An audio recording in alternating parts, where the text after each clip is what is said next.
dans votre vie, si vous êtes là ce soir, c'est parce que vous avez vu un petit peu ce que l'on pratique, peut-être, je ne sais pas si vous avez vu un petit peu le slide. Donc c'est comment en fait arriver à gérer ses émotions.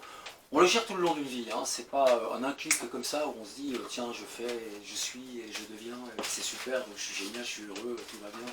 On n'est pas obligé des bisounours non plus, c'est un travail quotidien, mais c'est un travail qui est relativement, entre guillemets, facile à atteindre. Mais c'est pas non plus du jour au lendemain. Dès qu'on prend conscience de ce que l'on est, de ce que l'on dit, et de ce que l'on veut surtout, ce que l'on désire, ça c'est déjà le premier réveil pour vous. Qu'est-ce qui vous empêche d'avancer en fait? De savoir dire non, je veux plus et je veux changer. L'expérience de vie fait qu'à un moment donné, effectivement, j'ai aussi travaillé dans les bureaux, à un moment donné j'ai dit stop, ça ne me plaît pas, je gagne bien ma vie, mais c'est pas ma vie.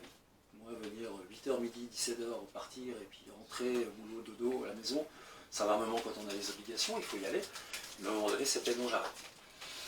Et d'arrêter ça veut dire, faire quoi finalement? Parce que quand on est passionné, on peut faire plein de choses. Écoutez bien ce que je vous dis parce que tous les mots que je suis en train de vous dire sont dans le côté émotionnel des choses et des peurs que l'on a tous. D'accord? Et ce sont des très très bons exemples, vous verrez pourquoi. Quand je vous dis que l'argent n'est pas un but en soi, c'est très important de l'entendre. Parce qu'on peut réaliser plein de choses aussi qui nous est propre et qu'on a envie de faire et qui n'est pas forcément un but financier. D'accord? C'est à force de pousser des portes, d'aller, de ne pas avoir peur. Moi j'ai beaucoup de portes qui me sont fermées. Hein. Je vois, toc toc, est-ce que... Non, merci, au revoir. Toc, est-ce que je peux? Merci, non, au revoir. Donc, oui, volontiers, entrez, voilà. Donc c'est se dire qu'un jour, nous, de toute façon, à force d'y aller, à force aussi d'être, je ne vais pas dire souriant, mais de croire en ce qu'on fait, finalement, de dire, rien n'est impossible. Si vous n'y croyez pas, c'est pas grave. Moi, j'y crois. Je vais ailleurs. On a tous cette possibilité en nous de le faire. Il faut simplement prendre conscience qu'on a cette capacité de se dire à un moment donné, je le fais, quoi qu'il arrive. Finalement, c'est ce que tu as en toi qui est important. Qu'est-ce que tu veux, où tu veux aller. Tu vas changer certainement peut-être la vie dans 10 ans, ou dans 15 ans, ou dans 20 ans, peu importe. De toute façon, à un moment donné, dans notre vie, je ne pense pas qu'on puisse choisir quelque chose. Et là, je suis là, excuse-moi. 18 ans. Et se dire qu'à 50 ans, on sera toujours dans la même partie. Ni toi, ni personne ne peut le savoir. Donc l'important, c'est d'aller dans une envie, dans une passion, et de le faire jusqu'au bout. Même si tu changes dans 10 ans, ou dans 5 ans, ou plus tard. Pourquoi l'émotionnel? On l'a tous, ça se travaille tous les jours, même moi, je veux dire dans le sens où, honnêtement, je vous avoue, je n'ai peur de personne ni de quoi que ce soit, à l'heure actuelle. J'ai 60 ans, donc 60 ans, ça veut dire qu'il y a beaucoup d'années derrière qui ont passé. Je ne sais pas combien de temps il y en a devant, mais ça importe peu, en fait. Ce qui m'importe, c'est aujourd'hui. C'est d'identifier chaque instant de bonheur que l'on a dans une journée. Les gens me posent souvent la question, mais je ne suis pas heureux, comment est-ce que tu fais pour être heureux? Je dis, mais j'ai des moments de bonheur, j'ai des moments moins de bonheur aussi, comme tout le monde. Mais pour moi, le bonheur, ce sont des instants, c'est pas une vie éternelle, c'est pas depuis que je suis né jusqu'à ma mort, où je suis heureux. Aujourd'hui, ce soir, je suis bien, je suis heureux parce que je suis avec vous, on discute, on a un échange. Pour moi, c'est un moment de bonheur. Chaque instant de votre journée, il peut y avoir un moment de bonheur. Or, votre fille aussi, chaque instant de la journée, il y a toujours un instant où on se dit « ça, je suis bien ». Et ça, ce sont ces moments de bonheur. Voilà. Se dire « ok, c'est une information finalement qu'on vous donne, mais elle ne vous est pas forcément destinée ». Quand vous ouvrez un courrier que vous recevez chez vous, est-ce que ce courrier, je parle un peu d'administration, hein, généralement c'est un courrier qui est pour tout le monde le même, donc il n'est pas forcément destiné à madame, c'est parce que voilà, il faut prendre conscience de quelque chose. Donc en fait dans la vie on vous donne des informations. Quand on vous parle, ce que je fais moi en ce moment, c'est une information qui n'est pas forcément destinée pour vous, que pour lui, parce que vous n'avez pas la même vie que lui, vous n'avez pas le même vécu, vous n'avez pas les mêmes, entre parenthèses, soucis ou bonheur, puisqu'il n'a pas encore de famille. Il a sa famille, mais... Sa famille. Le pauvre, et en plus il va partir à Paris, n'importe quoi. J'adore. Donc tout ça, en fait, on pense que toutes ces informations-là ne sont destinées pour nous. Nous, elles sont destinées pour un grand groupe de personnes, et après il faut savoir identifier ce qui est bon pour nous, ou ce qui ne l'est pas. Des choses que je ne veux pas, je ne veux plus. C'est-à-dire que moi, le téléphone, je ne réponds pas systématiquement. D'accord ? Ça, chacun fait comme il veut. Je vous explique simplement le fonctionnement de l'information. L'information, c'est-à-dire que vous devez, dans l'heure actuelle, à l'heure actuelle où nous vivons, être disponible pour tout le monde, à tout moment de la journée. Chose que nous anciens, je ne sais pas si voilà, nous n'avons pas connue. Hein, quand on devait nous appeler, on nous appelait soit le soir à la maison, soit le matin au bureau, et je vous jure qu'on ne ratait aucune affaire. En tout cas, moi, quand j'avais mes entreprises, et qu'on me téléphonait le matin au bureau de 8h à 11h, je faisais mon business de 8h à 11h, après je travaillais le reste du temps, et je ne ratais jamais rien, parce que j'avais une secrétaire qui prenait mes messages. D'accord ? Maintenant, que ce soit minuit, 1h du matin, ou 8h, ou 21h, ou 6h, on nous appelle et on doit répondre. Et ça se passe très très bien, et les gens qui l'ont mis en pratique sont 10 fois mieux dans leur vie. Moi, je traite mes problèmes, mes soucis et mes informations tous les lundis. C'est-à-dire que j'ouvre mon courrier tous les lundis. Le reste de la semaine, je ne touche pas à mon courrier. Et je ne réponds pas à mon banquier. Mais je choisis. Et quelqu'un m'a dit, mais comment tu fais? J'ai dit, bah, c'est ça. Moi, le lundi, j'ai mes courriers, je regarde, j'ai à répondre, j'ai n'importe quoi. Hein. Facture, un URSSAF, un machin, etc. Un courrier important où on m'a donné que 3 jours pour répondre, c'est pas grave, ça mettra 8 jours, mais je réponds. Je fais ça le lundi. Et le mardi, le mercredi, le jeudi, le vendredi, je travaille. Je travaille pour gagner ma vie. Pour justement être bien dans ce que je fais. Pour être clair dans ma tête et de n'avoir aucune perturbation émotionnelle autre que celle de ce que je fais. Ni par un courrier, ni par un téléphone qui me gêne. On me téléphone aussi le mardi ou le mercredi. Et comme je vous dis, je réponds. On me dit, oui, il faudrait que vous... Appelez-moi lundi matin. Non, non, c'est... Appelez-moi lundi matin. Et je raccroche. D'accord ? Et lundi matin, effectivement, j'ai peut-être 10, 15 téléphones, je fais, mais je m'occupe que de ça et je règle mes problèmes le lundi. Entre guillemets, si c'en est. Relativisez vos problèmes.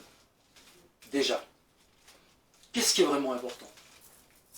Je reprends l'histoire de la banque parce que beaucoup m'ont dit ah, vous n'avez pas eu ça, bon, voici, je l'ai eu, de toute façon, il n'y a pas de souci. On vous appelle tous les jours pour dire que vous êtes à découvert. Oui, et alors, quand on vous appelle, vous avez l'argent? Non. Alors, ça change quoi? Qu'est-ce que ça va changer? C'est un exemple comme un autre, hein, mais c'est un très bon exemple pour ceux qui ont connu ce genre de choses. Moi, je l'ai eu, cet exemple. Je vous appellerai, appelez-moi lundi. Non, non, mais si vous êtes à découvert, et si je ne l'ai pas là, de toute façon, donc je vous rappelle lundi. Et je raccroche. Et lundi, j'ai appelé le banquier en disant alors, votre découvert, j'ai dit, bah, regardez votre ordinateur, parce que depuis les 5 jours que j'ai travaillé, il y a longtemps qu'ils sont dessus, les découverts. Ah, excusez-moi. Ah, ils n'ont même pas regardé. Donc tout simplement pour dire que je veux bien être perturbé, entre guillemets, et me gérer en fait ce que j'ai à gérer dans ma vie un jour par semaine. Et maintenant, le samedi et le dimanche, je m'occupe de quoi? De ma famille, de mes enfants, d'être dehors, de profiter de la vie, de me balader, de faire ce que j'ai envie, du sport ou pas, d'aller à la plage, ou ne rien faire. Ce sont mes jours à moi. Ça fait déjà tout spécialiste. D'accord? Alors certains me disent, oh, mais pas le lundi. Alors que ce soit le vendredi ou le samedi, chacun fait comme il veut, mais un jour dans votre semaine, tentez une fois l'expérience. C'est dur.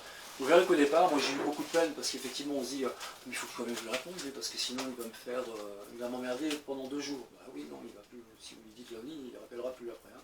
Ou si le deuxième jour il vous rappelle, non, je dis lundi, monsieur. Prenez le destin, votre destin en main. Prenez votre vie en main.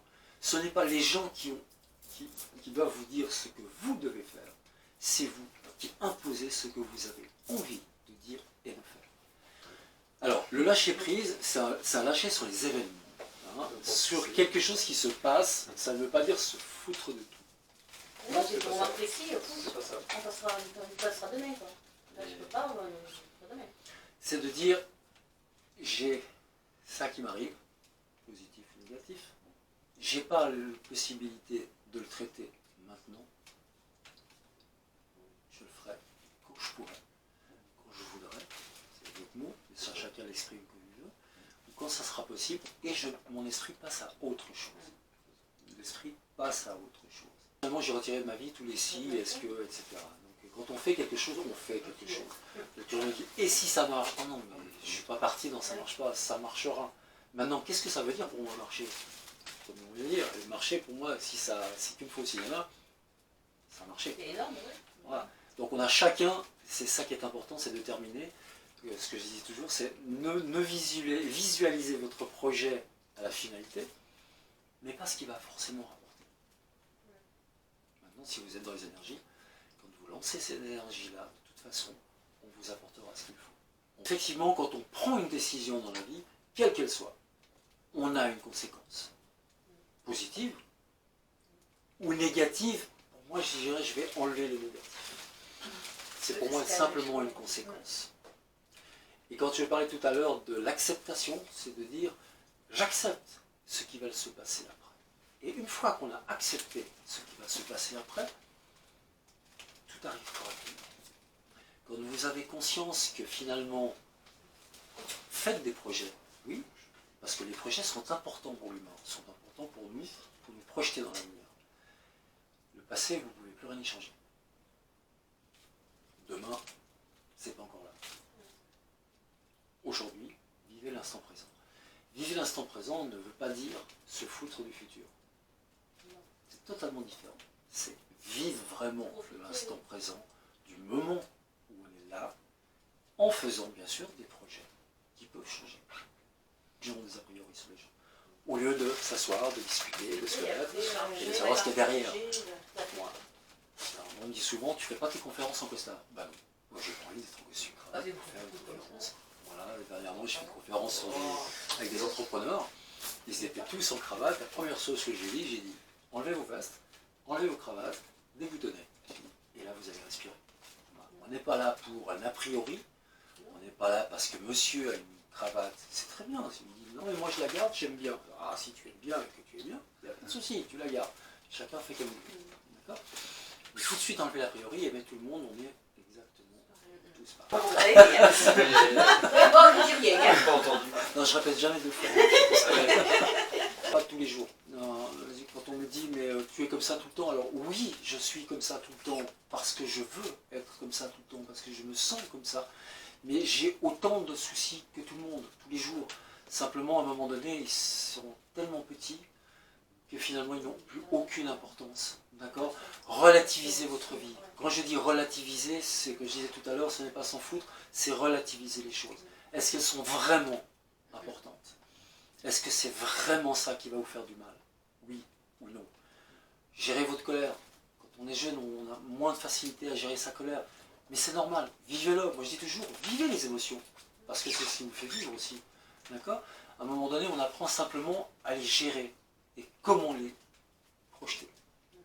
Et c'est ça qui va vous rendre finalement bien, physiquement